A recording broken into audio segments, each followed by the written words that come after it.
What you are about to see is astounding evidence, and it is in the congressional record, that Barack Obama may have been purposely placed in the White House as an unconstitutional president. It now appears that this placement was done to effectually end American supremacy in the world and perhaps usher in a new era of global Marxism. This video will prove that from 2003 through 2008, members of Congress, most of them Democrats, feverishly worked to eliminate Article 2, Section 1, Clause 5 of the United States Constitution, requiring that all presidential candidates be natural-born citizens of the United States. This was all done just prior to the rise of Barack Hussein Obama to the office of President of the United States. This video focuses on the period from 2003 to 2008 and the political maneuvers that took place in order to pave the way for America's first unconstitutional president.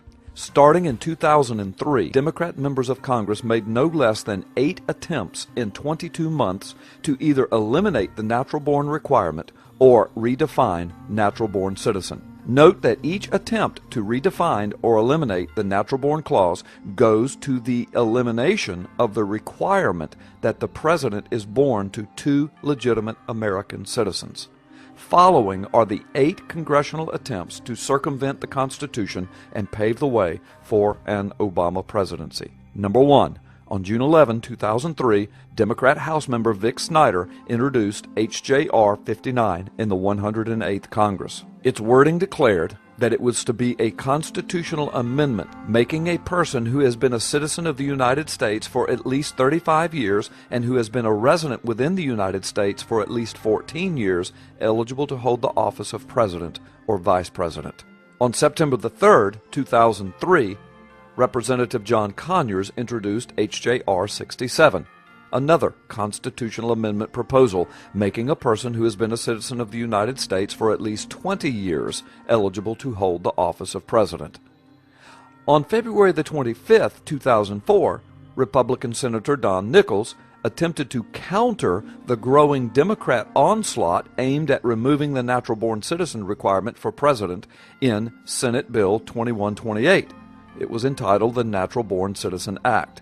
It defined the constitutional term natural-born citizen to establish eligibility for the office of president. But Senator Nichols got the definition of natural-born citizen wrong. That Senate bill was voted down. The 4th attempt came on September the 15th, 2004, as Barack Obama was about to be introduced as the new savior or messiah of the Democrat Party at the DNC convention. It was H.J.R. 104. It was introduced as yet another proposed constitutional amendment, making eligible for the office of president non-native-born persons who have held U.S. citizenship for at least 20 years and who are otherwise eligible to hold such office. The 5th attempt came on January the 4th, 2005, H.J.R. 2, to the 109th Congress. It was again a proposed constitutional amendment, making a person who has been a citizen of the United States for at least 20 years eligible to hold the office of president.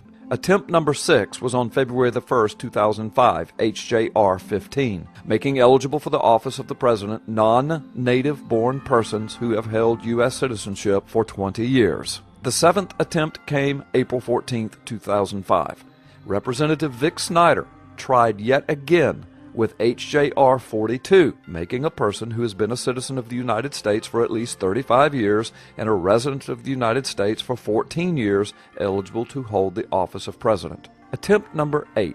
All of the preceding efforts failed in committee. The 2008 presidential election was now looming with an unconstitutional candidate leading the DNC ticket. Democrat Senator Claire McCaskill tried to attach an alteration to a military bill in Senate Bill 2678 on February 28, 2008. It was entitled Children of Military Families Natural-Born Citizen Act, declaring that the term natural-born citizen in Article 2, Section 1, Clause 5 of the Constitution would include any person born to any U.S. citizen while serving in the active or reserve components of the U.S. Armed Forces. DNC presidential candidate Senator Clinton and DNC presidential candidate Senator Obama were co-sponsors of this bill.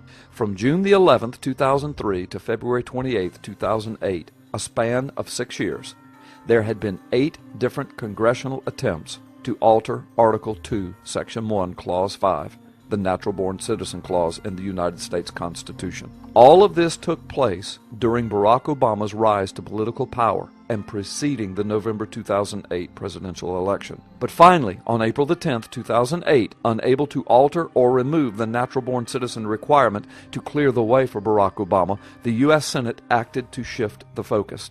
Just before the election, they introduced and passed Senate Resolution 511, declaring Senator John McCain to be a natural-born citizen, eligible to run for and hold the office of president. Interestingly, his citizenship was never an honest question, but Barack Obama's was. The sponsor of the resolution, Democrat Senator Claire McCaskill. Senate Resolution 511 states that John McCain is a natural-born citizen, and the conditions for that declaration were by virtue of the fact that he was born on American-held territory to 2 current U.S. citizens. This would be a condition not even met by Barack Hussein Obama. DNC presidential candidates Hillary Clinton and Barack Obama were co-sponsors of this resolution on John McCain's citizenship status. Obama would know that even he could not meet the definition of this Senate resolution.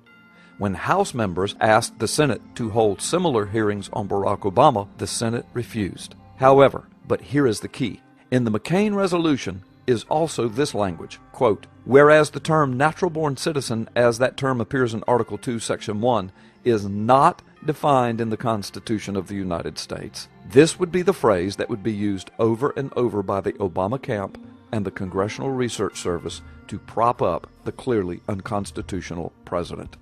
In November 2008, Barack Obama wins the presidential election. But just before the presidential election, with questions and doubts swirling from coast to coast concerning Obama's constitutional eligibility, Obama's legal team now spends well over $1.4 million blocking access to every single identifying document of Barack Obama, from his birth to his travels to the White House. Just a few days before Obama is sworn into office, Obama meets with the Supreme Court justices, 8 out of 9 of them, in a closed session meeting. This was done while there were now cases pending before the Supreme Court concerning Obama's eligibility. Justice Samuel Alito was strangely and unexplainably missing from this meeting. No reporters were allowed. No attorneys were invited on behalf of the plaintiffs who had pending cases against Barack Obama before the Supreme Court. Many legal experts consider this move to be highly unethical and perhaps illegal on the part of the Supreme Court. And as a result, to date, neither the Supreme Court nor any other federal court, or any court for that matter, has heard a single case on merit concerning Obama's citizenship challenge. For 2.5 years, Obama refused to release a birth certificate identifying his constitutional eligibility. In April 2011, Obama finally released his purported long-form birth certificate. But since then, numerous computer and document experts have concluded that the birth certificate that Obama released is a forgery and a fake. To date, not a single expert has come forward proclaiming the document to be legitimate. General Paul Vallely has recently proclaimed publicly that the birth certificate is a fraudulent document and Obama should be impeached. These are the facts.